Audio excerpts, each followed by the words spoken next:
ایک مرتبہ سورہ اخلاص پڑھنے کی فضیلت۔ رسول اللہ صلی اللہ علیہ وآلہ وسلم نے فرمایا، جس شخص نے سورہ اخلاص کو ایک مرتبہ پڑھا اس نے گویا تہائی قرآن پڑھا۔ فرض نماز کے بعد 10 مرتبہ سورہ اخلاص پڑھنے کی فضیلت۔ رسول اللہ صلی اللہ علیہ وآلہ وسلم نے فرمایا، 3 عمل ایسے ہیں جن کو اگر کوئی ایمان کی حالت میں کرتا ہے تو وہ جنت کے جس دروازے سے چاہے داخل ہو جائے گا اور جس حور سے چاہے نکاح کر لے گا۔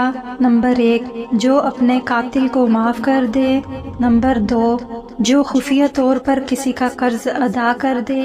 نمبر 3، جو ہر فرض نماز کے بعد 10 مرتبہ سورہ اخلاص پڑھے۔ حضرت ابوبکر صدیق رضی اللہ عنہ نے رسول اللہ صلی اللہ علیہ وآلہ وسلم کی خدمت میں عرض کیا، یا رسول اللہ صلی اللہ علیہ وآلہ وسلم، اگر کوئی